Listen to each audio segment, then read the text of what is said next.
Buenos días y muchas gracias por vuestra presencia hoy. En primer lugar, me gustaría agradecer a la CEO y a nuestro presidente, que desgraciadamente no ha podido venir hoy porque eh, ha tenido una fuerte gripe. Pero bueno, en cualquier caso, agradecer a la CEE por la posibilidad de llevar a cabo esta iniciativa como presidente del Instituto de Estudios Económicos. Y quiero reconocer que esta obra es un informe de máximo nivel que recopila el trabajo de 6 de los mayores expertos en España en el ámbito laboral.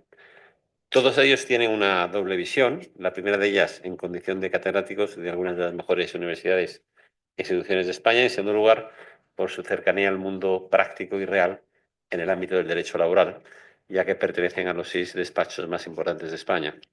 Es por ello que es un trabajo colectivo que incluye la visión de expertos de sensibilidades plurales, y el hecho de que todos ellos hayan coincidido en diversos puntos de encuentro para elaborar este informe es remarcable. España necesita identificar estos espacios de encuentro para que el diálogo social y los mercados de trabajo modernos cumplan sus funciones correctamente. Hemos presentado en esta jornada el informe Las necesidades organizativas y productivas de las empresas y las respuestas del ordenamiento jurídico, dirigido por Federico Durán y coordinado por Yolanda Valdeolivas, ambos catedráticos, uno de Derecho del Trabajo y Seguridad Social y Yolanda de Derecho del Trabajo y de la Seguridad Social.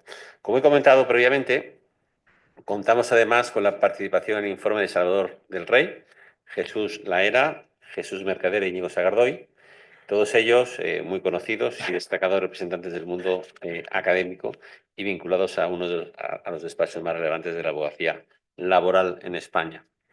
En el informe que hoy publicamos se ha realizado una revisión histórica del derecho laboral español, junto con un detallado análisis del entorno jurídico que rige las relaciones laborales en España. A partir de este análisis se ha puesto de relieve la necesidad de una verdadera modernización del marco regulatorio laboral. Las empresas, y estando aquí en la CEO es bueno remarcarlo, son la fuente principal de creación de empleo y el principal contribuyente en el ámbito social. Las empresas requieren de marcos laborales y modernos y sistemas de bienestar que estén bien diseñados. El mundo del trabajo está cambiando rápidamente con nuevas formas de trabajo, con digitalización, innovación, sectores como transición energética, etcétera, que están marcando las nuevas relaciones laborales. Hay que tener presente siempre la importancia del crecimiento, la ocupación y la competitividad y la sostenibilidad de nuestro sistema de bienestar. Empresarios y trabajadores deben poder adaptarse ante esas circunstancias en un entorno renovado, equilibrio entre adaptabilidad y seguridad. Es necesario preservar los principios de la última modernización del mercado laboral una vez que se han constatado sus indudable efectos benéficos en reformas laborales previas, siendo fundamental que los costes laborales no perjudiquen a la productividad. El marco laboral debe seguir configurando un entorno de adaptabilidad que necesitan las empresas para poder generar empleo en la actual coyuntura de incertidumbre y transformación, y también de las directrices que nos marca la Comisión Europea. Cualquier cambio regulatorio que afecte al mercado de trabajo debería tener como objetivo principal facilitar la contratación. El análisis de los factores institucionales que determinan el comportamiento del mercado de trabajo, tales como la mayor adaptabilidad de su regulación, es especialmente relevante. Cuanto mayor es el grado de adaptabilidad laboral, más rápido pueden producirse los ajustes necesarios para restablecer el equilibrio en este mercado. En ese sentido, resulta muy preocupante la dificultad que ha tenido y aún tiene la economía española para absorber el desempleo generado, bien por destrucción de ocupación, bien por aumento de la población activa. Este y no otro es el principal problema al que se enfrenta el mercado de trabajo. A su vez, los niveles europeos a los que pretendemos converger no resultan satisfactorios objetivamente. El reto para España, por tanto, resulta doble. Por un lado, converger en términos reales hacia la Europa mejor situada, pero por otro lado también nos preocupa el diferencial en crecimiento y creación de empleo que tenemos en Europa respecto de Estados Unidos. A la vista de la evolución histórica del derecho del trabajo en España, resultan evidentes ciertos factores que han perdurado a lo largo de los años y lo caracterizan en la actualidad. En primer lugar, el intenso intervencionismo estatal, intensificado por el establecimiento de una profusa normativa. En segundo lugar, la limitación de la autonomía colectiva individual en el gobierno de las relaciones laborales. Y por último, la subordinación de la negociación colectiva y del convenio colectivo a la normativa legal, cuando tendrían que ser estos instrumentos los mecanismos definitorios de las relaciones laborales. Desde la publicación del Estatuto de los Trabajadores en 1980 hasta la reforma laboral del año 2021, octava reforma, la regulación del mercado laboral español ha vivido diversas modificaciones, las cuales han recaído en su mayoría sobre meros detalles normativos. Tal y como se reconoce por instituciones internacionales, en aras de hacer el modelo de relaciones laborales más moderno y homologable al de nuestro entorno, en el año 2012 se introdujeron una serie de cambios que han tenido efectos beneficiosos en la creación de empleo. De esa forma, se rompió el excesivo comportamiento contracíclico que mostraba la productividad aparente del factor trabajo ante el alza y caída de la producción. Uno de los efectos más destacados fue el aumento de la sensibilidad del empleo al crecimiento del PIB, es decir, se creaba más empleo por el mismo crecimiento del PIB. Los cambios producidos en el 2012, además de contribuir a la recuperación de la actividad económica y del empleo desde el 2014, facilitaron que el umbral de crecimiento necesario para crear empleo disminuyera. Esta cuestión fue fundamental en la era post-COVID, dadas las dificultades para reducir nuestras elevadas tasas de desempleo y la necesidad de adaptar las condiciones operativas de la actividad, así como las de entrada y salida del mercado de trabajo. De igual forma, la reforma del año 2021 estuvo sustentada igualmente en el diálogo social y ha resultado positiva para el empleo, aunque convive con intervenciones normativas que inciden en los vicios hiperreguladores del pasado y que están contenidas a veces en normas dictadas en materias no laborales que distorsionan el proceso de diálogo social. Hemos conocido así, junto a la reforma central, fruto del diálogo social, una serie de modificaciones normativas que han dado lugar a una regulación compleja, dispersa y confusa, fuente de creciente inseguridad jurídica, que devalúa el esfuerzo reformador de los agentes sociales y quiebra los principios básicos del diálogo social. Por ello, podemos afirmar que todavía no se ha producido una verdadera y necesaria reforma del derecho laboral español, a lo que ha dado lugar a un sistema rígido y poco adaptado a las nuevas realidades económicas y sociales. Esta reforma viene urgentemente requerida no solo por la evolución económica y los cambios recientes en las condiciones en que se desarrolla la competencia empresarial, sino también por las transformaciones inducidas en la producción, en la sociedad y en las propias expectativas y aspiraciones de los trabajadores. Para conseguirlo hay que articular un mayor papel regulador de la negociación colectiva, con el consiguiente retroceso de la normativa legal y reglamentaria allí donde no sea garantía del reequilibrio de la posición desigual de las partes en la relación de trabajo. La nueva relación entre negociación colectiva y ley debe ser capaz de abrir espacios de decisión libres de condicionamientos normativos, legales y reglamentarios para potenciar la fuerza vinculante de los convenios colectivos garantizada por la Constitución. Todo lo anterior debería afrontarse bajo la enseña de la adaptabilidad y no desde la rigidez, donde la normativa laboral fortalezca el respeto de los límites derivados de la organización de las actividades productivas y de la necesaria eficiencia de las empresas bajo el principio de la libertad de empresas. Sobre estas bases se han desarrollado las consideraciones que apoyan la formulación de las propuestas que incluye el informe. No obstante, me gustaría resaltar algunas de esas conclusiones de este magnífico trabajo. En primer lugar, el estudio considera una nueva y más elevada visión de la normativa laboral en la que se promuevan respuestas adecuadas a las necesidades organizativas y productivas de las empresas. En segundo lugar, es urgente destacar que la pretensión y aprobación de normas laborales al margen del diálogo social es una importante fuente de inseguridad jurídica y dificulta la correcta aplicación de la regulación laboral. En ese sentido, la negociación colectiva es la vía idónea para la transposición de la normativa europea, lo que aportará racionalidad y legitimidad social al proceso legislativo. Asimismo, se constata por parte de los autores que las empresas están asumiendo en muchas ocasiones responsabilidades sociales que son propias de los poderes públicos y que en cualquier caso van más allá de su actividad productiva, lo que lastra su competitividad debido a los costes asociados. Por último, no menos importante, se ha de destacar la alerta que los autores realizan sobre la normalización en las resoluciones de la jurisdicción social de la referencia a las normas europeas y a las sentencias del Tribunal de Justicia de la Unión Europea como fuente interpretativa ineludible de la legislación española, que en ocasiones no se alinean claramente con la normativa española ni con la supranacional.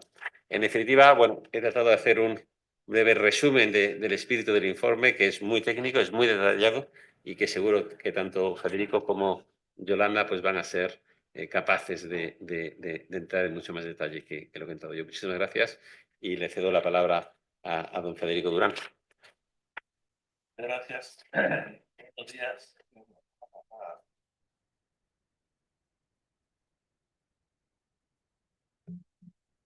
Pues buenos días y muchas gracias al presidente del Instituto de Estudios Económicos por sus palabras.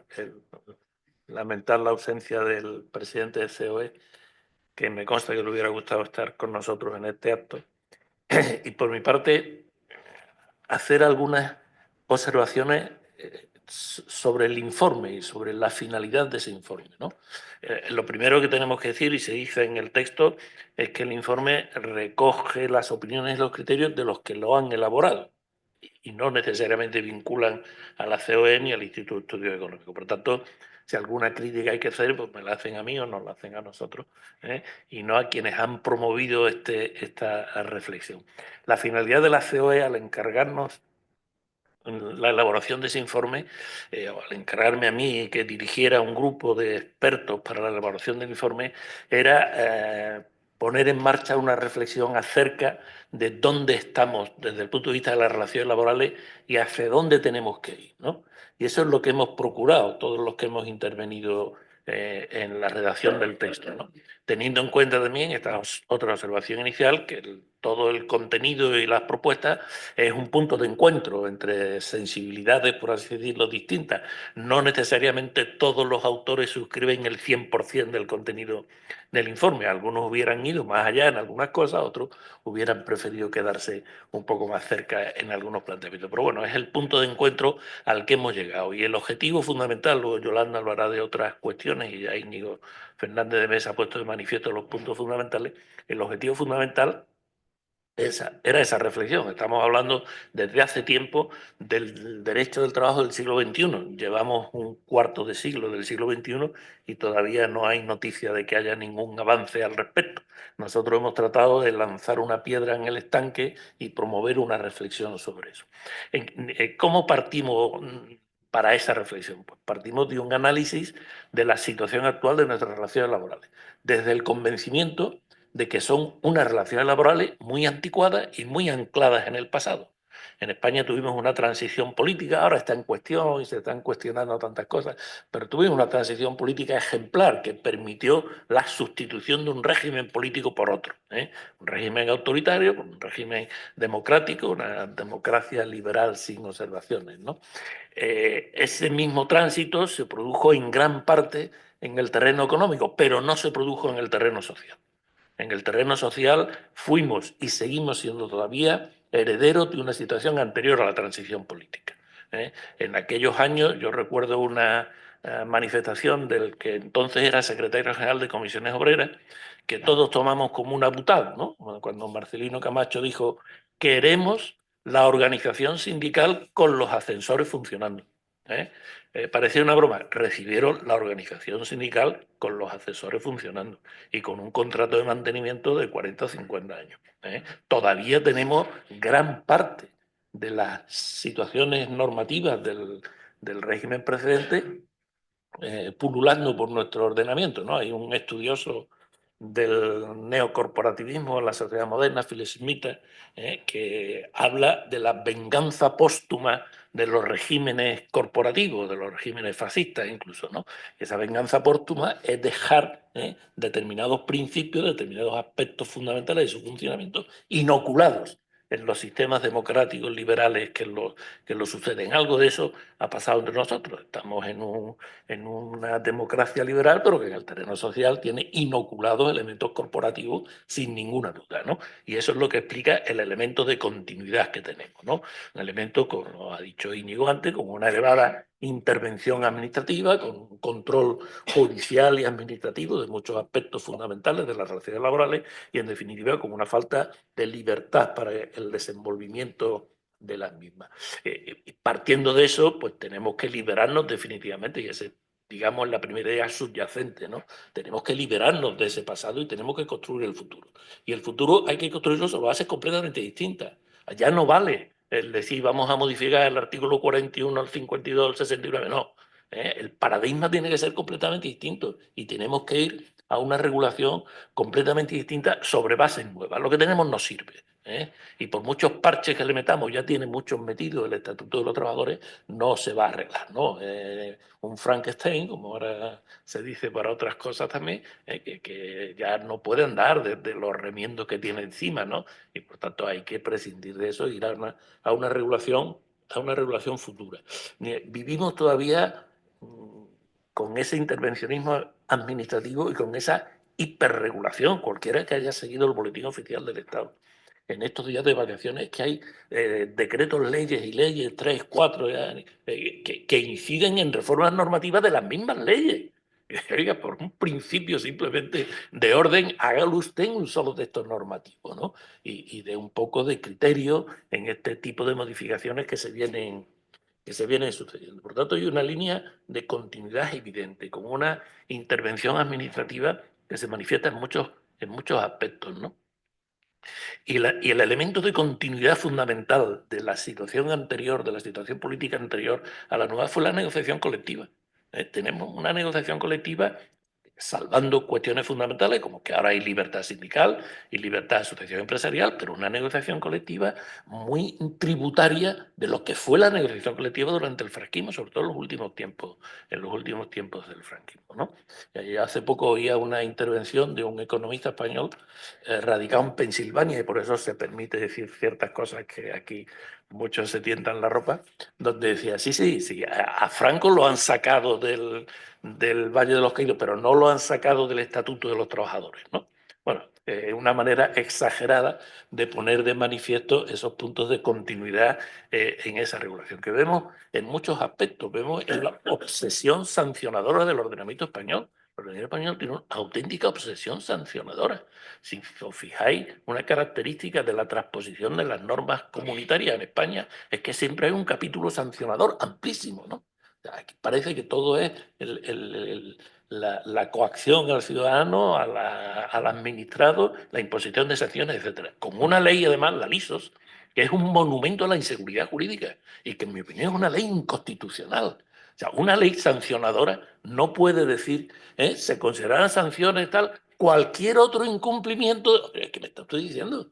Es como si el Código de la Circulación, las sanciones graves, cualquier incumplimiento de la normativa de circulación. Eso ni es una tipificación de infracciones, ni respeta los principios de seguridad jurídica, ¿no? Y además eso se va agravando continuamente. Y la práctica administrativa sigue todavía muy anclada.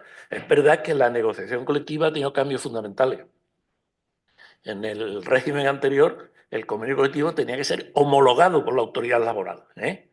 Ahora no, pero cualquiera que tenga experiencia en el registro de convenios colectivos puede pensar que la administración sigue creyendo que tiene que homologar el convenio colectivo y entra a discutir cuestiones de su regulación y artículos concretos, ignorando además un principio fundamental, que el convenio colectivo tiene plena eficacia y validez desde el momento que se firma, se publique o no se publique.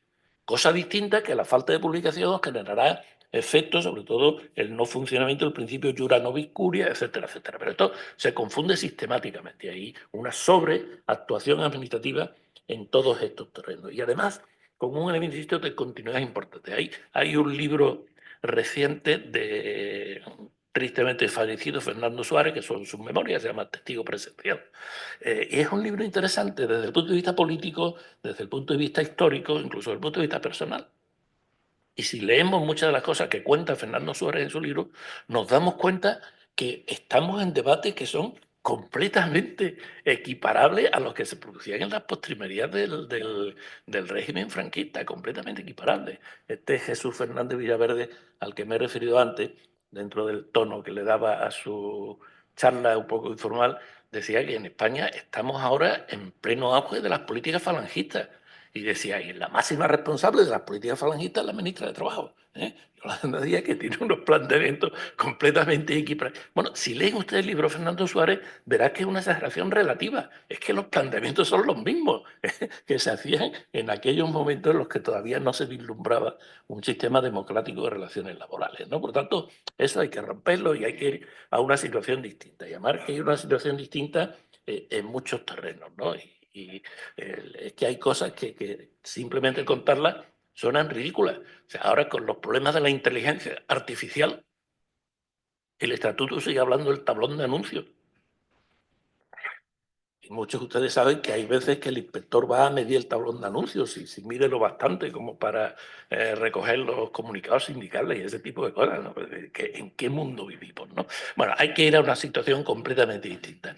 Y esa situación, en nuestra opinión, se tiene que basar en la negociación colectiva. La negociación colectiva creemos que es el elemento central de las relaciones laborales del futuro, que se tienen que basar en la negociación colectiva con un reflujo consiguiente de la intervención legislativa. No puede haber tantas leyes, ni leyes tan pormenorizadas. No puede haber artículos que tienen 5 páginas en el Estatuto de los Trabajadores. Eso no tiene absolutamente ningún sentido. Es la negociación colectiva. Una negociación colectiva mucho más libre, obviamente, en la que cambien algunos parámetros fundamentales. Yo sé que este es un tema discutible, que muchos están de acuerdo, ¿no? Pero seguimos todavía con la broma del carácter normativo del convenio colectivo, que eso es algo de la Italia mussoliniana, ¿eh? Lo inventaron los teóricos corporativos de Mussolini para defender una sociedad basada en principios no de participación democrática, sino de participación a través de instituciones, entre las cuales estaba el sindicato y las asociaciones empresariales, que en aquel régimen eran instituciones de derecho público, insertas en la estructura del Estado. Y por tanto, lo que acordaban tenía valor normativo, normas jurídicas corporativas. Pero eso hoy día en un sistema democrático liberal no tiene sentido. Los convenios tienen que ser contratos entre las partes. Contratos con una fuerza vinculante probablemente mayor de la que tienen ahora, ¿eh? Porque curiosamente ese carácter normativo no garantiza plenamente la fuerza vinculante que tienen que tener los convenios colectivos, entre otras cosas por el entrecruzamiento que se produce con los controles judiciales y la intervención de las distintas instancias judiciales al respecto. Por tanto, la negociación colectiva, que es el mecanismo fundamental, una negociación colectiva mucho más libre. El legislador no tiene por qué entrar a regular muchos de los aspectos de la negociación colectiva, que son los interlocutores o los agentes sociales los que tienen que regularlo y establecerlo. Y un reflujo de la intervención legal y un cambio de las relaciones entre negociación colectiva y ley. Y un cambio en el Mercado planteamiento. coche. Pero bueno, después hay Pero cosas de reciclaje. Vamos a ver, claro, contra luego, porque son como tío. Es un boicot absoluto. Bueno, termino en un minuto. Termino en un minuto. La negociación colectiva, el reflujo de la intervención legal y la supresión de muchas. No solo en España, en Europa también. Yo creo que ha llegado el momento de que los españoles perdamos los complejos ante Europa, y sepamos enjuiciar las normas europeas con espíritu crítico y sepamos también defender políticas europeas que se aparten de las que en estos momentos se están produciendo. Recibimos acríticamente todo lo que viene de Europa. Y tenemos ejemplos recientes, y no ya de la Unión Europea, sino del Consejo de Europa, que tiene un comité de expertos muy conocidos en su casa a la hora de comer, y que nadie sabe quiénes son, y que pontifican con arreglos que nosotros no los creemos y creemos que hay que aplicarlos y ese tipo de cosas, ¿no? Pero incluso la Unión Europea, o sea, la diarrea legislativa europea hay que controlarla, hay que contenerla. Y nosotros, sin perder el espíritu europeísta, tenemos que empezar a plantear algunas cosas. No tiene sentido. Con una anécdota termino, ¿no? Una de las directivas recientes, esto alguno me lo habrá oído porque ya lo he contado varias veces, pero una de las directivas recientes de la Unión Europea en materia de igualdad, en este caso retributiva, directivas de igualdad hay miles, ¿no? Y cada día hay más, ¿no? Yo siempre digo que el diablo cuando se aburre mata moscas con el rabo. Los políticos cuando se aburren sacan una norma de igualdad, ¿no? Si tenemos continuamente normas de igualdad en todos los niveles, etcétera, etcétera. Bueno, pues esta habla de las estructuras retributivas. Dice, las estructuras retributivas de la empresa tendrán que ser no sexistas. Y dice que es una estructura retributiva no sexista. Y al final añade, y en particular, esas estructuras retributivas en particular no subestimarán las aptitudes interpersonales pertinentes. Me pasé 3 días, me despertaba por la noche. Y decía, bueno, si me llama un cliente y me pregunta si su estructura retributiva subestima las actitudes interpersonales pertinentes, ¿qué le digo? ¿Y cómo se puede saber si una estructura... Y esto es norma jurídica.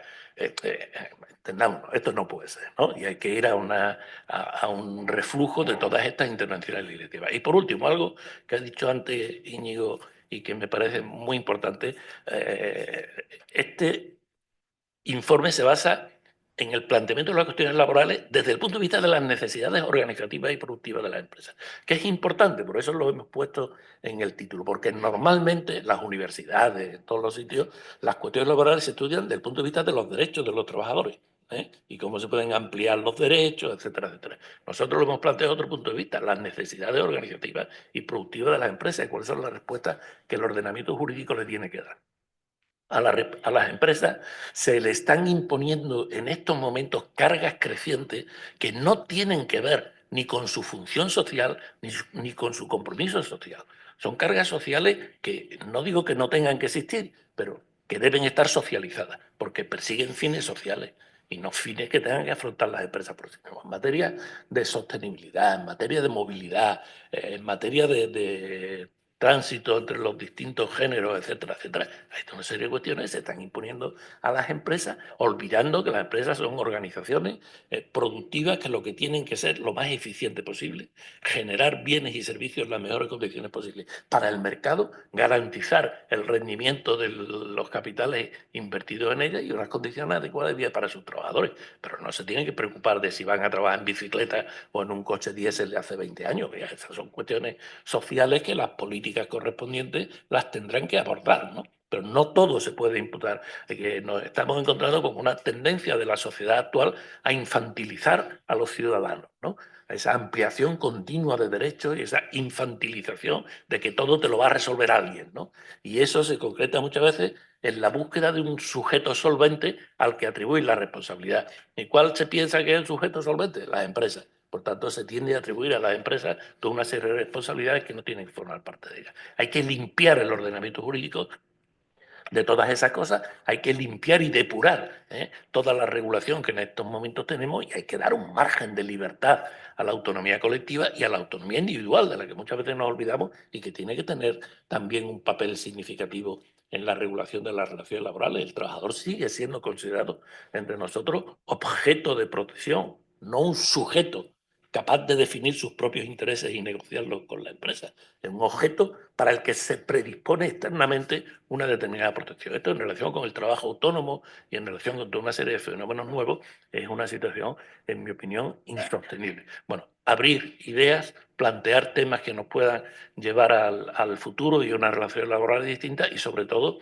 tratar de infundir la idea de que lo que tenemos no sirve y lo que hay que ir a una regulación y a un planteamiento completamente nuevo. Si lo hemos conseguido o no, pues lo veremos en los próximos meses y en los debates que se produzcan al respecto. Supongo que lo primero que habrá serán insultos, ¿no? Pero bueno, habrá que decir, como decía el maestro Dors, cuando alguien lo interpelaba en ese tema, decía, bueno, ese es el insulto. Ahora dime usted el argumento, ¿no? Pero yo espero que después de los insultos vengan los argumentos y podamos discutir. Y como decía Popper, de la refutación de las hipótesis, pues salga algo de verdad y podamos avanzar en el conocimiento. Gracias. Muchas gracias, Federico, muy claro, Durán. Pues muy buenos días a todas y todos. Es un placer estar aquí. Agradezco muchísimo la asistencia de quienes nos acompañáis y, por supuesto, pues hago míos todos los agradecimientos que se han hecho a COE, a la Comisión de Trabajo, a su presidente, al presidente, por supuesto, de la COE, a Rosa, que ha estado muy presente en este informe, a sus equipos, que han colaborado ciertamente de manera muy eficaz, proporcionándonos muchas facilidades, mucha información, mucha documentación que hemos podido valorar desde la neutralidad en la que ha insistido Federico y que yo también quiero resaltar, porque efectivamente este informe no vincula más que a sus autores, única y exclusivamente a sus autores, con independencia de que en algunas ocasiones pues, podamos haber tenido inputs que conectan más o menos con necesidades manifestadas de una forma o de otra por COE. Lo cierto es que la estrategia que hemos pretendido en esta ocasión, en este informe, ha sido un planteamiento, como ha dicho también Federico, desde el diagnóstico de situación, que estimamos de profundo desajuste, de profundas y urgentes en su resolución disfunciones que son, además, creemos, normalmente reconocidas tanto en la academia, en el mundo académico, como en el mundo de las empresas, como en el mundo de los actores sociales y el resto de los operadores jurídicos que intervienen en el trabajo, en las relaciones laborales, pero que no han encontrado todavía respuesta. Sí es unánime el diagnóstico de desajustes, es menos unánime, como cabe esperar, el diagnóstico o la coincidencia en las respuestas que debe prestar el ordenamiento jurídico. Pero es verdad que nuestra idea ha sido dar respuestas después de ese diagnóstico o de ese observatorio que nos ha permitido mirar la realidad desde múltiples puntos, atrevernos a dar respuestas jurídicas. Por tanto, el informe tiene un contenido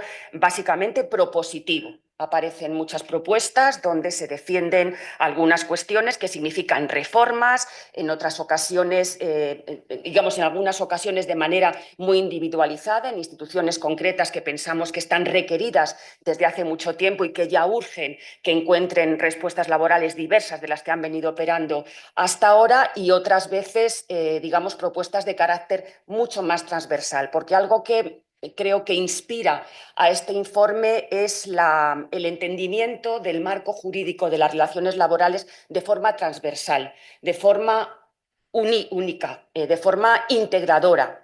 De manera que queremos mantener la unidad del ordenamiento laboral frente a esto que está sucediendo en los últimos meses, incluso años, de una visión muy desagregada, muy fragmentaria, muy dispersa, que termina haciendo muy compleja la interpretación y la aplicación de las normas laborales. Hemos querido elevarnos y ver las instituciones en su forma de interactuar unos recursos laborales junto con otros, de manera que claro que se ofrecen propuestas directas sobre todas y cada una de las figuras laborales de las instituciones que forman parte de nuestro ordenamiento jurídico laboral, pero también verlas de manera conjunta. Tenemos la impresión de que se han tratado, de que ha habido muchas reformas o mini reformas o reformas muy parciales, pero que no se ha hecho una reforma pensando en la unidad, en la integridad y en los principios elementales, algunos de carácter constitucional, francamente creemos que olvidados, que también forman parte de la regulación de las relaciones laborales.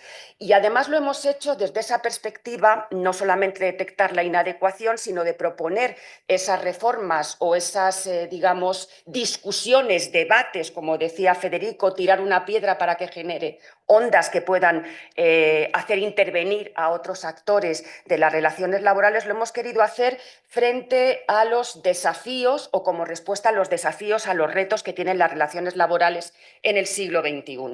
En el siglo XXI del que ya llevamos buena parte andada, pero que todavía no ha dado una respuesta a la altura de lo que exigen los desafíos en el ámbito, esos desafíos que son muy amplios, que son muy heterogéneos y que desde luego influyen mucho también en el mundo del trabajo. ¿Qué ha producido? Pues afectaciones muy sensibles o que no han encontrado respuesta o que han encontrado respuestas que ya se han manifestado como ineficientes en el marco de las relaciones laborales. Creemos que han afectado a la arquitectura jurídico-laboral, pero sin una visión, repito, de conjunto, sin una visión holística, integral de las relaciones laborales. Entendemos que hace falta elevarse, que hace falta ver las instituciones de manera desde arriba, para después analizar las instituciones más concretamente. Si no hacemos eso, corremos el riesgo de que defraudemos los objetivos que incluso bien intencionados pueden proponerse desde la perspectiva del legislador. De manera que ya nos hemos encontrado con, digamos, perversos efectos boomerang, donde justamente el objeto que pretende ser protegido finalmente termina siendo más desprotegido por este conjunto de desajustes,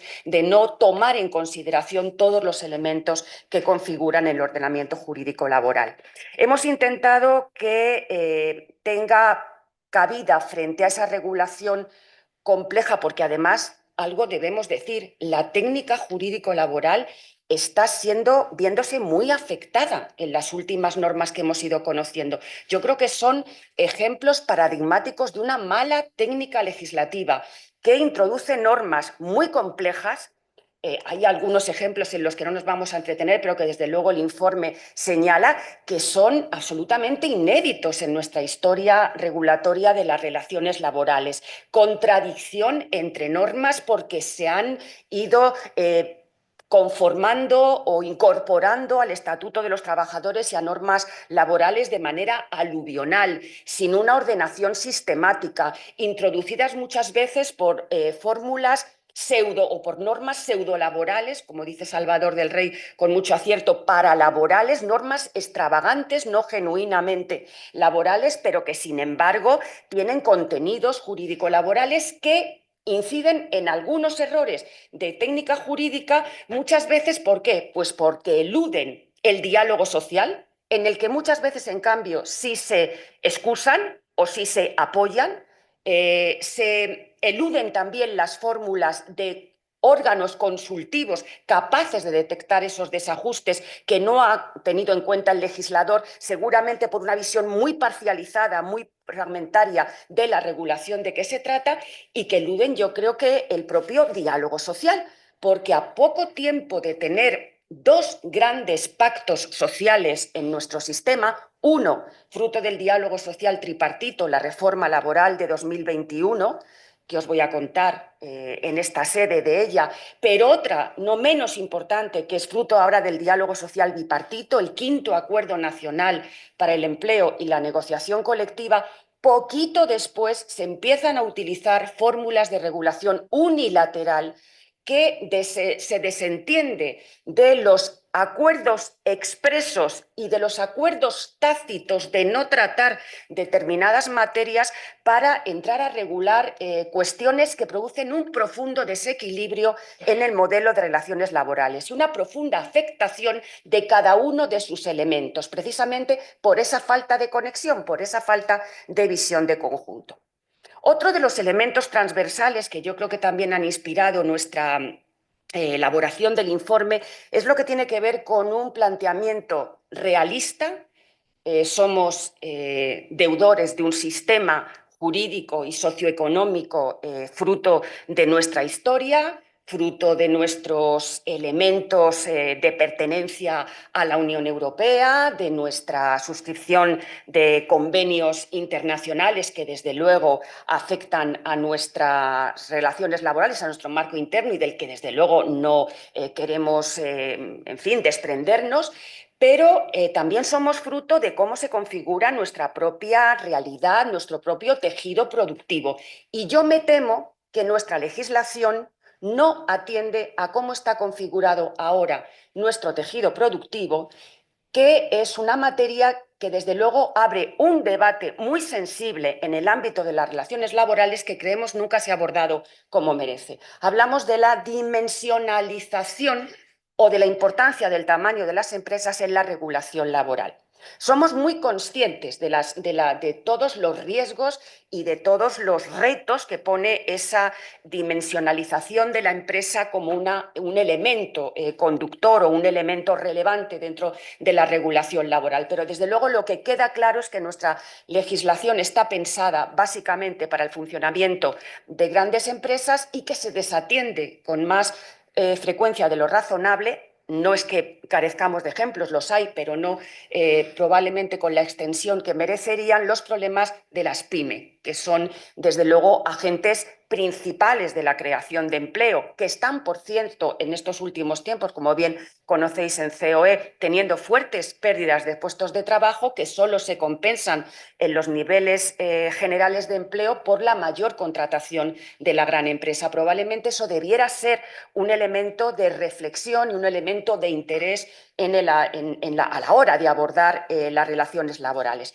Pero decía, intentamos que sea un planteamiento, por tanto, realista, que se inserte en esos elementos estructurales de nuestro mercado de trabajo y equilibrado. Y quiero subrayar este elemento. No estamos o poniendo en cuestión o haciendo menos relevantes o colocando en un papel secundario las exigencias del trabajo digno, del empleo con derechos, de los derechos de los trabajadores que están ya consolidados, pero que muchos, por cierto, faltan en una regulación razonable, estos nuevos derechos digitales, por ejemplo, que están ausentes de nuestra regulación estatutaria, tanto en lo que afecta a las empresas, a las posibilidades organizativas de las empresas y a las necesidades de gestión de manera mucho más rápida y mucho más eficiente, como al propio desenvolvimiento de esos derechos por parte de los trabajadores. No hablamos solo de eso, hablamos también de que eso debe conectarse con las necesidades productivas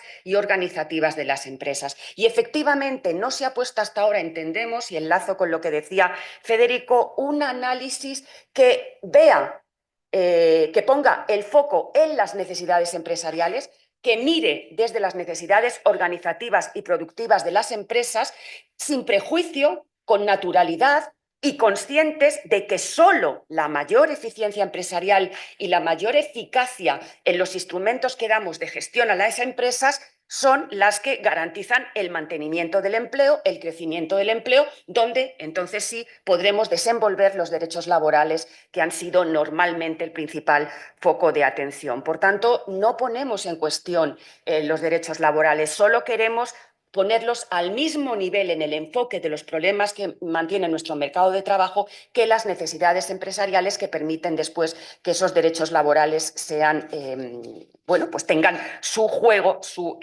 libre y normal desenvolvimiento. Partimos de una estructura que analiza desde una serie de consideraciones generales que tienen que ver con esas ideas transversales que deberán estar, digamos, informando todas y cada una de las instituciones laborales y de las novedades y de las líneas de reforma que desde luego marcamos netamente en el informe del que estamos hablando. Partimos de una estructura que intenta, desde esas consideraciones generales y desde luego una línea estratégica fundamental, que es la de hacer de la negociación colectiva el principal instrumento de gobernanza de las relaciones laborales, otorgar a la negociación colectiva y a la estrategia del diálogo social, que creo que se ha demostrado profundamente eficaz y profundamente responsable y generoso en la consecución de normas laborales en nuestro sistema. Después de todo eso, por cierto, con una especial también relevancia y un especial hincapié que queremos hacer en otra fórmula de los mecanismos de autotutela colectivos que normalmente no han estado tan considerados ni tan conectados con la negociación colectiva como ahora queremos dejar de manifiesto en el informe, que es los medios de solución autónoma de conflictos. Entendemos que el medio de solución autónoma de conflictos es el mejor instrumento, la mejor herramienta para conseguir una solución de las controversias jurídico-laborales entre empresas y trabajadores en términos de mayor igualdad y en términos de mayor eficiencia. Probablemente nuestros tribunales laborales están colapsados con juicios, con litigios, los que muchas veces no está en juego un dato estrictamente jurídico, la interpretación o aplicación de un dato estrictamente jurídico, sino que de un verdadero conflicto de intereses, que donde mejor puede encontrar su medio de solución es allí donde las propias partes en conflicto pueden ponerse de acuerdo.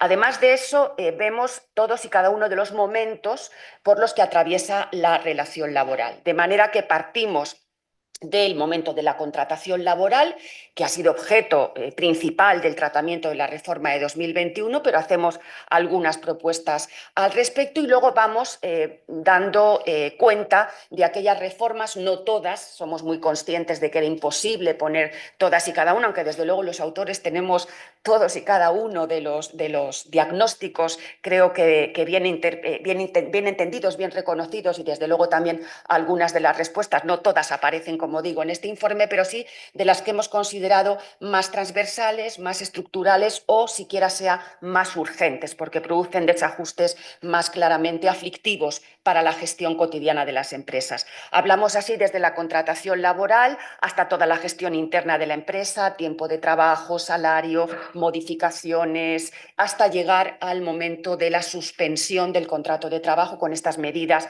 de flexiseguridad, tanto modificativas como suspensivas, hasta el último momento de la extinción del contrato de trabajo, donde, por cierto, hemos tenido que también mantenernos muy atentos porque el despido, que era un elemento aparentemente pacífico en las relaciones laborales en nuestro sistema, se ha convertido en un protagonista muy recurrente desde el punto de vista de los anuncios de algunos agentes sociales y desde luego del propio ministerio.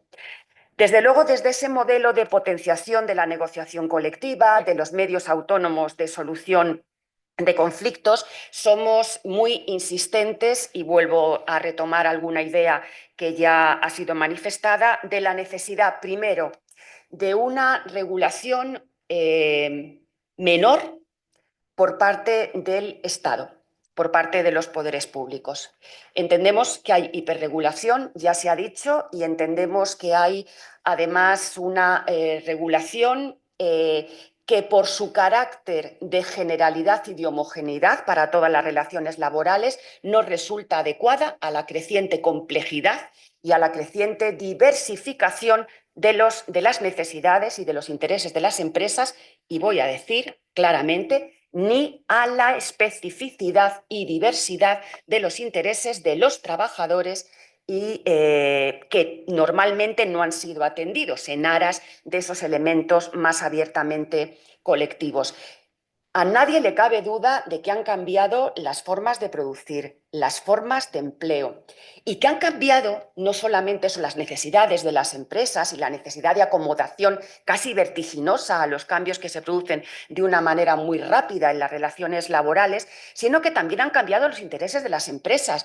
Muchos de los que estamos ahora aquí no coincidiremos en nuestros intereses laborales con generaciones que nos suceden. Es decir, nosotros probablemente estábamos más preocupados por la estabilidad laboral, por el salario, y ahora las generaciones más jóvenes están preocupados por la flexibilidad, están preocupados por tener trabajos sostenibles medioambientalmente, por poder conciliar la vida familiar y la vida laboral, por tener una mayor capacidad de autogestión de su tiempo de trabajo, de manera que es evidente que en la medida en que más contundentemente intervenga la legislación laboral, más se alejará de esa diversificación de intereses. Ya no hay un único interés laboral, hay muchos intereses laborales, no solamente intereses de las empresas diferentes por sectores, por territorios, sino también intereses de las empresas. Y remarco esto para entender que esa línea de equilibrio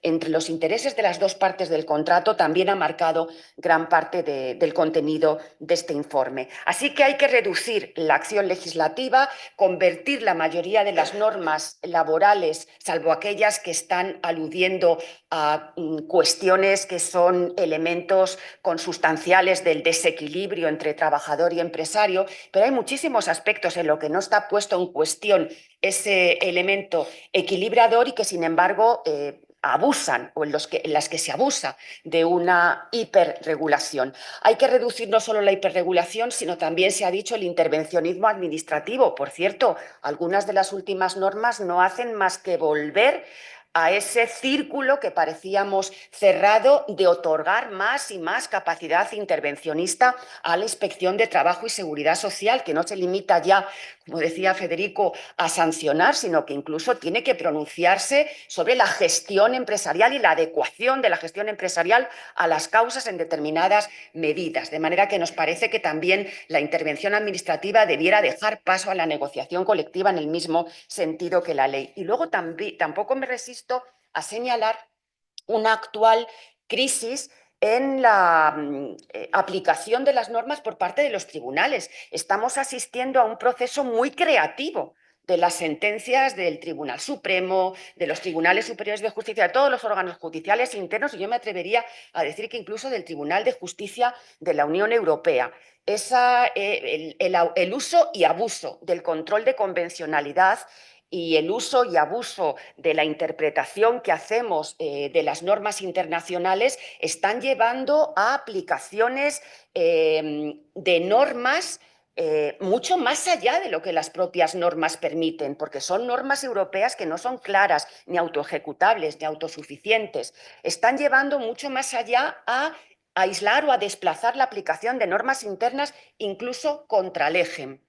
En fin, No insisto en más temas, no me quiero extender más en las líneas que han marcado este informe. Solamente quiero de nuevo agradecer la oportunidad a COE que nos ha dado y al Instituto de Estudios Económicos que nos ha dado de reflexionar y de poner en negro sobre el blanco una serie de cuestiones que nos permiten pues, participar en este debate público de por dónde debe ir la reforma del marco de relaciones laborales para el siglo XXI, que nos ha permitido contrastar muchas ideas, probablemente abrir una reflexión en la que esperamos, bueno, pues se dé lugar a un debate que finalmente termine produciendo pues un precipitado, llámese Estatuto de los Trabajadores del siglo XXI o como quiera que se llame, pero desde luego más adecuado a las necesidades y a las realidades propias del tejido productivo en el que ahora vivimos. Muchas gracias. Bueno, muchas gracias, Yolanda, por tu presentación detallada y no sé si tienen ustedes alguna pregunta para los ponentes.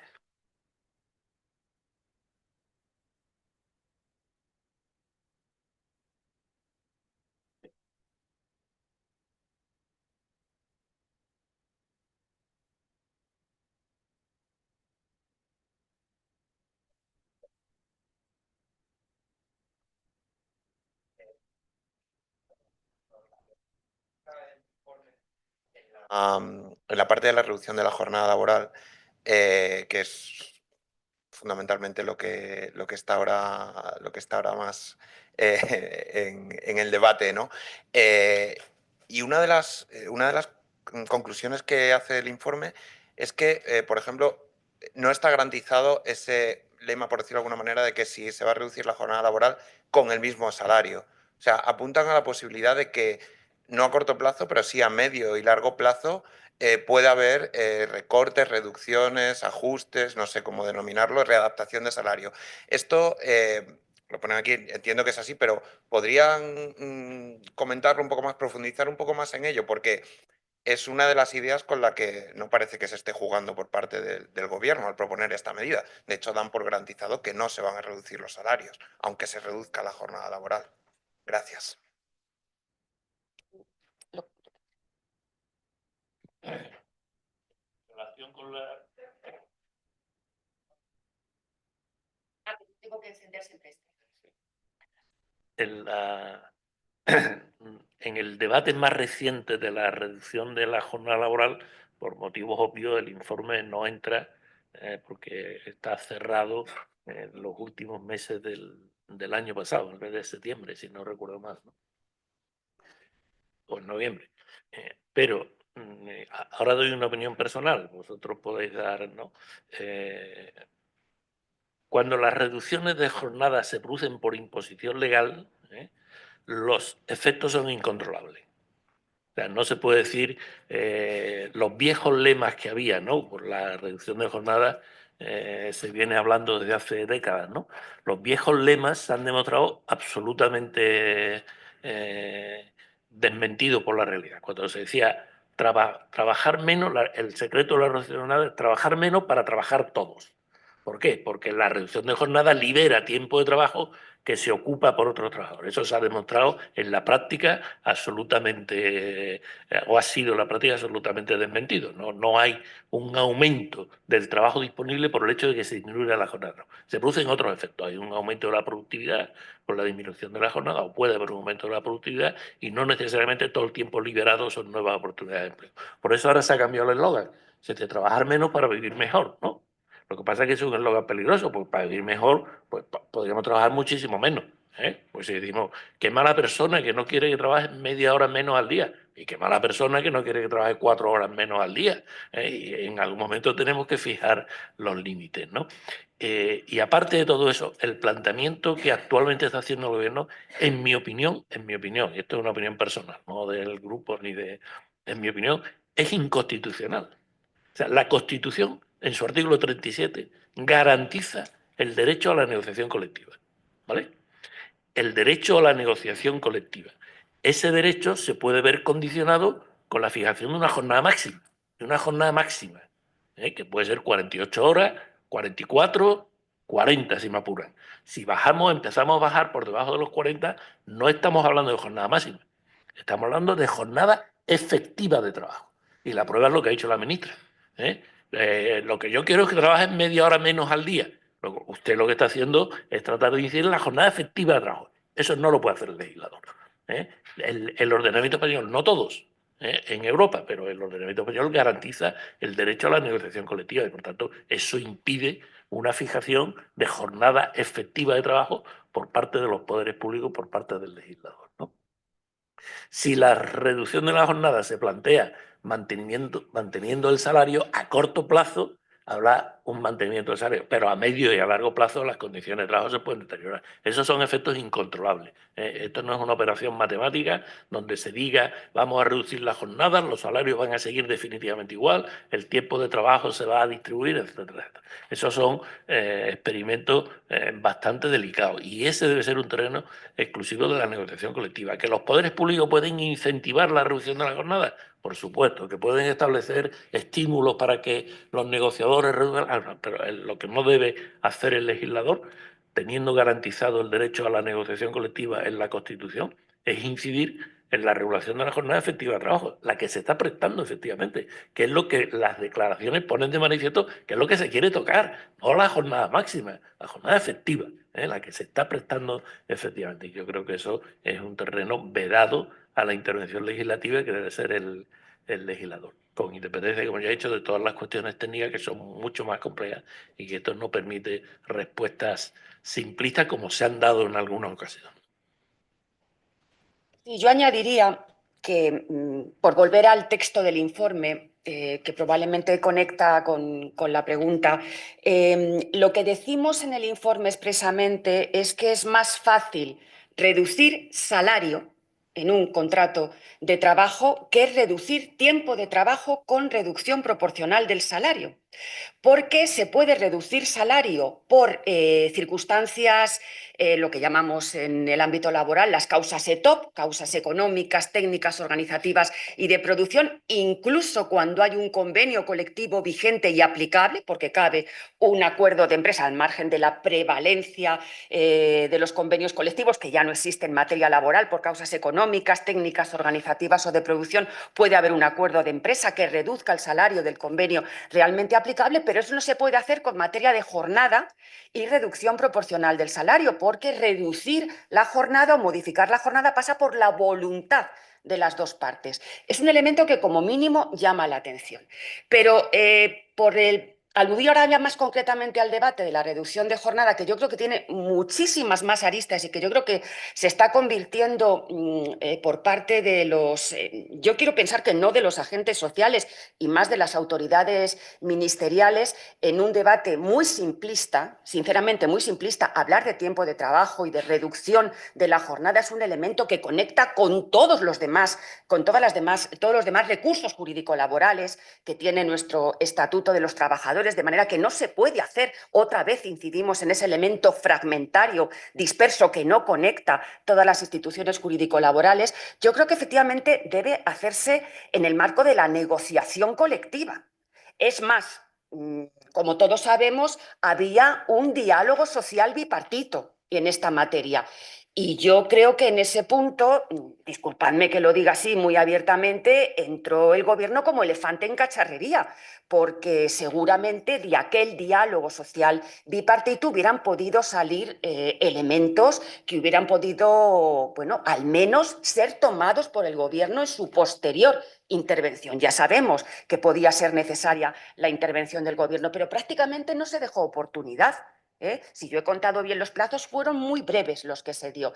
Cuando se dice, estamos hablando desde enero de 2024 de esta materia, bueno, yo creo que no se está diciendo toda la verdad al respecto. Y yo creo que los interlocutores sociales, yo creo que los agentes sociales y los sujetos que se sientan en las mesas de negociación ya han demostrado su compromiso, su responsabilidad y su buen hacer a la hora de emprender reformas que son muy aflictivas de las relaciones laborales o que cambian radicalmente el paradigma que teníamos. Tenemos recientes ejemplos. Pero sobre todo, y esto es lo que me interesa destacar ahora, es que ahora mismo tenemos convenios colectivos vigentes cuyo elemento esencial cuyo elemento estructural, consustancial y más equilibrador o desequilibrador del convenio colectivo entendido como un todo es precisamente la regulación del tiempo de trabajo.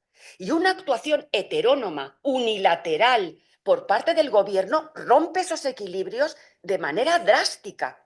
Es decir, aquellos convenios que han marcado las reglas del juego para un determinado periodo de vigencia, entre las que se encuentra el tiempo de trabajo, si ahora ven afectado por un sujeto externo, el gobierno, el Parlamento, una ley, ese elemento, están rompiendo radicalmente la correlación de fuerzas que es consustancial a la negociación colectiva.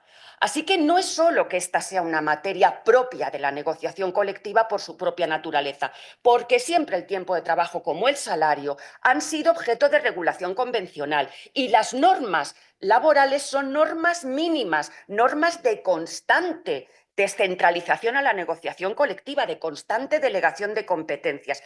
Pero es que sobre todo allí donde hay convenios, esto es romper el juego de fuerzas que han permitido a lo mejor tener jornadas inferiores a cambio de cesiones en otro ámbito o a la inversa. Es decir, es que el convenio colectivo es un todo. El convenio colectivo es un conjunto de tiras y aflojas, de te doy aquí para obtener allá, que de repente ahora se ve intervenido de manera, yo creo que muy directa y muy aflictiva, voy a volver a utilizar este término, para las empresas a las que ahora se cambia unilateralmente las reglas del juego. Gracias, Yolanda. Una pregunta que yo creo que es para ti, Federico, que nos pregunta Sanolia Casado, del economista, por la posibilidad de adaptar algunas medidas en los convenios colectivos al tamaño de la empresa y si podrían detallar por qué creen que es necesario, ya que es algo que también se ha debatido al hilo de la reducción de la jornada, y si no creen que podría tener efectos negativos, como ocurre con el empleado 50. Gracias. El ordenamiento español tiene una característica casi única en Europa, y es que no distingue para nada en función del tamaño de la empresa la normativa aplicable. La normativa laboral se aplica lo mismo a una empresa con un trabajador que a una empresa con 20.000 o 60.000 trabajadores, ¿no? Eso no es habitual en Europa. Es verdad que nosotros tenemos un tejido productivo donde prevalecen las pequeñas y medianas empresas, por lo tanto hay que ser prudente. No es lo mismo Alemania, donde el tejido productivo conoce muchas grandes empresas y el sector industrial es muy potente, que en España, donde el tejido productivo es de pequeñas empresas o de microempresas. Pero dicho eso, en la mayor parte de los ordenamientos existe o bien un umbral numérico para aplicación de ciertas normas o bien la matización de algunas normas a la hora de su aplicación en empresas de reducidas dimensiones. Por ejemplo, en Italia el Estatuto de los Trabajadores se aplica a partir de 16 trabajadores en la plantilla. O sea, empresas de hasta 15 trabajadores no están sujetas al Estatuto de los Trabajadores. Aplican el Código Civil, que tiene sus reglas contractuales, pero no aplican el Estatuto de los Trabajadores. En otros países, como sucede en Portugal, como sucede en Alemania, como sucede en Francia, al menos la normativa de despido no se aplica más que a partir de 10 trabajadores en la plantilla. En Alemania, por ejemplo, hasta 10 trabajadores lo que se aplica es el Código Civil. El BGB alemán, que lo que dice es que en los contratos sinadasmáticos de duración indefinida, la extinción se puede producir por denuncia de una de las partes. Y sin derecho a indemnización ninguna. Lo único que impone es un preaviso. Un preaviso de meses creciente en función de la duración previa del contrato. Pero no hay control del motivo de la extinción, que es plenamente libre, basta con el preaviso y lo único que hay, si no se respeta el preaviso, es la indemnización de los meses de preaviso no respetados. En Portugal también se matiza, es una legislación muy dura en materia de despido en Portugal, pero se matiza para las empresas, para las microempresas de hasta 10 trabajadores. Y lo mismo sucede en Francia, ¿no? En Inglaterra la complejidad del ordenamiento inglés es distinta, pero también existe. España es el único país que no conoce ninguna variante de ese tipo, ¿no? Y ese es un tema importante, que tampoco se pueden trasplantar acríticamente reglas de otros países, porque, insisto, el tejido productivo español es muy distinto, y a veces excluimos a empresas de reducida dimensión de ciertas normas, pues esas normas prácticamente quedan fuera del sistema productivo, que se aplican solo a las empresas de una mayor dimensión. Pero bueno, algún matiz sería necesario establecer ahí, ¿no? Y alguna corrección. Otra pregunta, en este caso de Carmen Obregón, de Objective, no sé cuál de los dos era, que esas navidades concretamente en el último Consejo de Ministros del Gobierno ha alargado las condiciones de las exenciones en la cotización de los ERTE de un mínimo de 6 meses a un máximo de 2 años, modificando así la reforma laboral que envió Europa y por lo que recibió fondos de la UE. Entiendo, eso comenta Carmen, que esta medida no se ha consultado con nadie, más allá con una empresa determinada que podría haberse beneficiada. La cuestión es que esta actuación del trabajo no ha tenido en cuenta ni las especificidades ni el tamaño de la empresa. Así que en ese punto, ¿qué defensa tienen en este caso las empresas y si esta medida les perjudica? Pues bueno, es un nuevo ejemplo. No sé exactamente si se ha consultado o no consultado. Eso, desde luego, podría decirlo mejor COE, que está aquí, y las organizaciones sindicales. Hasta donde no sabemos, no ha habido ninguna consulta. Pero es que estamos muy acostumbrados últimamente a este tipo de actuaciones fuera del marco del diálogo social. Creo que, en fin, y me podréis desmentir si mi impresión es equivocada. Es que yo creo que se están formulando como reformas amparadas en el diálogo social, a veces incluso en el acuerdo, en el marco del diálogo social, cuando una de las partes no ha participado en ese diálogo social, cuando no ha participado ninguna de las dos. Es evidente el desajuste, pero no podemos hablar de que, por ejemplo, por aludir a la reducción de la jornada de trabajo, que lo que se va a legislar o las propuestas que ya tiene preparado el Ministerio de Trabajo sean fruto del diálogo social y del acuerdo del diálogo social. Se han tratado en el diálogo social, pero luego son impuestas unilateralmente. Un acuerdo entre los sindicatos y el gobierno no es diálogo social, no es acuerdo del diálogo social, es acuerdo con uno de los agentes sociales. Pero es que este elemento, como digo, es un elemento muy recurrente en la última actividad legislativa en el ámbito laboral. No se siguen los cauces oportunos en materia laboral. Aparecen introducidas en normas que no son netamente laborales y que, por tanto, prescinden de los cauces consultivos, de los cauces de diálogo y de los cauces de debate también, digamos, incluso académico, que nos permiten. Son todas estas regulaciones sorpresivas, no sé si intempestivas, pero desde luego sorpresivas, que no sé con quién se consultarán, pero que desde luego aparecen de una manera muy de imprevisto, que no se anuncian, que se cambian respecto de lo anunciado, de manera que yo lo voy a decir, yo deseo que 2025 no nos someta a tantos arrebatos legislativos, y porque los laboralistas ahora mismo estamos, yo creo que acosados completamente por la legislación laboral. Tenemos que leer el BOE desde la primera hasta la última línea, porque en cualquiera de sus rincones y en cualquiera de sus letras pequeñas aparecen normas laborales. Yo creo sinceramente que esto o demuestra una muy mala planificación de la actividad legislativa o demuestra como mínimo un desprecio absoluto a los cauces de legislación, por no hablar del, lo voy a decir en términos neutros, de la sobreutilización del Real Decreto Ley. Que ya también es una costumbre que parece implantada en nuestro sistema, de manera que no es más que este nuevo ejemplo, pero podríamos poner muchos anteriores. Casi cada BOE nos anuncia materias o nos hace conocer materias que no han sido ni puestas encima de la mesa, ni debatidas con nadie, ni siquiera dentro del seno del propio gobierno, como también nos está demostrando algunas veces los medios. En fin.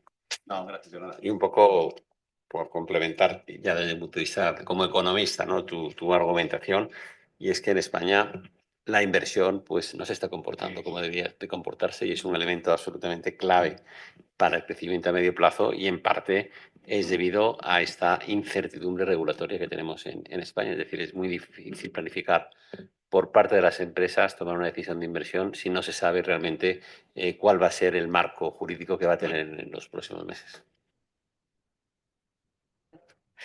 Solo apuntillar brevemente. Esa es una materia que también ponemos muy claramente en el informe. El problema de todo esto no es que la técnica jurídica sea más o menos adecuada, no es un academicismo por el academicismo gratuito, es que esto provoca incertidumbres en las empresas y afecta a la toma de decisiones estratégicas. Eso es lo que nos importa poner de manifiesto, no que la norma sea mejor o peor o podría estar mejor o peor hecha. Es que esto tiene influencia, repercusión directa sobre la actuación de las empresas. Aparte de esos temas técnicos, hay otra cuestión que iba en la pregunta que yo creo que es importante.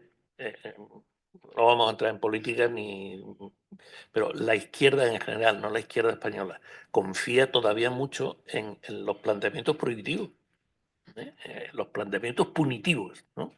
Y la sociedad hoy día es lo suficientemente compleja como para que los planteamientos prohibitivos y punitivos pues tengan el recorrido que pueden tener. ¿Usted le puede prohibir a una empresa que haga despido? Pues sí, se lo puede prohibir. ¿Eso significa que no lo va a hacer? No.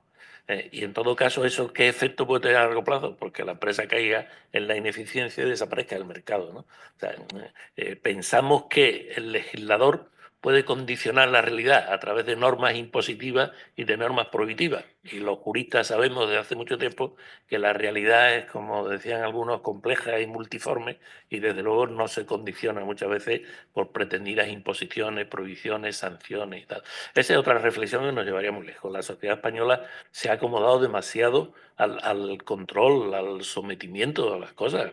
Yo de verdad que viajo por Europa y suelo viajar en tren cuando puedo. Una estación de cualquier país europeo y una estación española es que no tiene nada que ver. Ahora mismo aquí parece que estamos en guerra con los controles. Se quita usted el abrigo y es tal y no sé qué, no sé cuánto. Te vas a Italia, te montas en un tren de alta velocidad desde el andén sin ningún problema, o en Francia, ¿no?